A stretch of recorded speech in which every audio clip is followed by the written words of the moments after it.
Professor Cássio estava aqui falando, a gente está no Debates do Povo, voltando agora, em que a gente está discutindo aqui sobre o bullying na escola, considerando aí a volta às aulas, esse período que é tão importante para o desenvolvimento das crianças e dos adolescentes, e casos recentes, infelizmente, de muita violência, né, que tem sido registrados aqui no Ceará.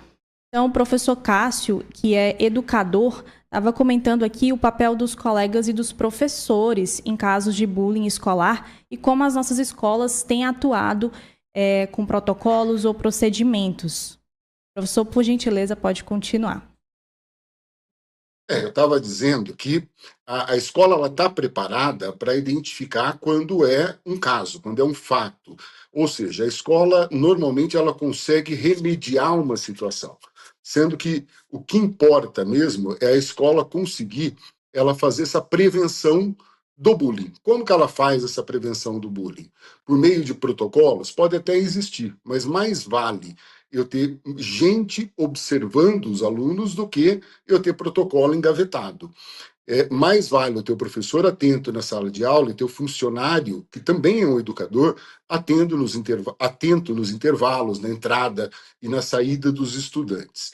Qual que é a diferença, para a gente deixar muito claro, que existe para a gente não ter uma confusão? Uma coisa é ter na escola conflitos. E conflito, na verdade, é bom que ele exista, porque a escola ela é uma microcomunidade aparentemente controlada e os conflitos ensinam os alunos a viver a vida. Mas não é bom ter o bullying. Qual que é a diferença entre o conflito e o bullying? O conflito muda de endereço. Ora é um que dá risada do outro, ora é o outro que dá risada do um, e ora que é um que brinca com X, ora é o X que brinca com Y. Esses são conflitos que, não tomando grandes proporções, eles são até saudáveis para criar resiliência social nos próprios alunos. A diferença de um conflito para um bullying é que o bullying tem sempre o mesmo endereço, tem sempre a mesma pessoa, cai sempre na mesma pessoa, é repetitivo dentro da escola. E como que a gente observa isso? E como que a gente identifica isso? Não é num grande fato, nós educadores, nós professores, não é num grande fato, e sim é na repetição de pequenos fatos com a mesma criança, com o mesmo adolescente. Então, é esse olhar atento, esse registro que eu acho que a escola tem que fazer e observar mudanças de comportamento que os alunos começam a ter na escola. Um aluno que fica mais isolado no intervalo, um aluno que tem o seu rendimento prejudicado no decorrer do tempo, um aluno que pede para mudar de sala, um aluno que pede para mudar de carteira, que de repente está num grupo de amigos e depois não está mais. Esse aluno ele está dando sinais de que alguma coisa está acontecendo. E esse alguma coisa está acontecendo, ele não cai em nenhum protocolo. Ele cai no olhar atento, no olhar do educador dentro da escola. E tem um outro aspecto que também é importante e tão importante quanto, que é a relação entre a família e a escola. Muitas vezes a família ela serve como um sinal amarelo para alertar a escola aquilo que está acontecendo com o seu filho.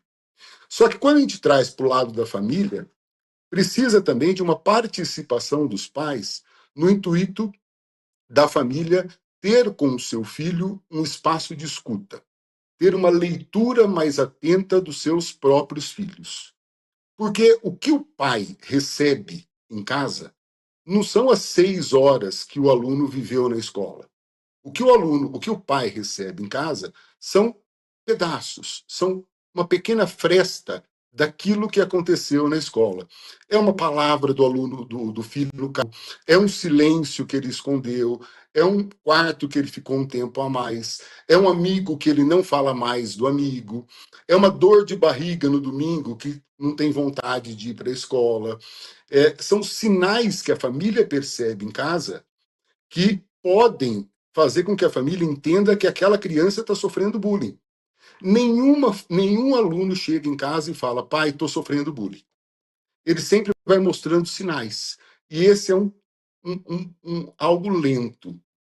Por outro lado, a família também não pode transformar toda reclamação do filho, classificar e rotular como bullying. Cabe a nós, adultos, a nós, pais e mães, conseguir identificar no filho o que ele está querendo dizer. Porque ele é uma criança, ele ainda tem informação, ele não tem nem vocabulário para expressar aquilo que ele está sentindo, aquilo que ele viu, e ele também não é um repórter que consegue descrever tudo. Normalmente, o filho ele chega em casa com uma frase embrulhada, uma frase dizendo a mesma coisa. Ele chega em casa e fala, pai, por exemplo, né? Fala, pai, o Pedro me odeia, dando um exemplo aqui. Ele escondeu meu estojo, todo mundo riu de mim e eu fiquei lá como um bobo. É frase desse tipo. Cabe ao aluno, cabe ao pai, separar as coisas. Dentro dessa frase embrulhada do filho, a gente tem 3 itens importantes. Existe um fato, existe um sentimento e existe uma conclusão de uma criança em formação. Qual que é o fato? O Pedro escondeu o meu estojo. Todo mundo riu. Esse é o fato. Qual que é o sentimento que o aluno teve? Eu fiquei com vergonha, fiquei ali como bobo. E qual a conclusão que ele tirou? Ele faz bullying comigo. Ele me odeia. O que a família tem que fazer?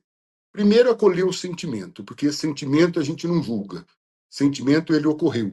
E se ele ocorreu, ele tem que ser acolhido pela família. Segundo, apurar o fato, para que a família tire as próprias conclusões. Normalmente, o que as famílias fazem, e por isso a gente acaba deixando a ideia do bullying muito fraca. Tudo vira bullying. E quando tudo vira bullying, nada é bullying. Né? A família pega a conclusão do filho e transforma em fato. Qual a conclusão? O Pedro me odeia, está fazendo bullying comigo. Não, isso não é um adulto, essa é uma conclusão de uma criança. A família tem que interpretar.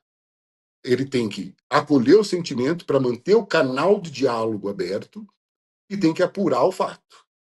E apurar o fato de uma maneira adulta também. 3 erros que a família comete aqui. O primeiro erro, que ela não deve fazer.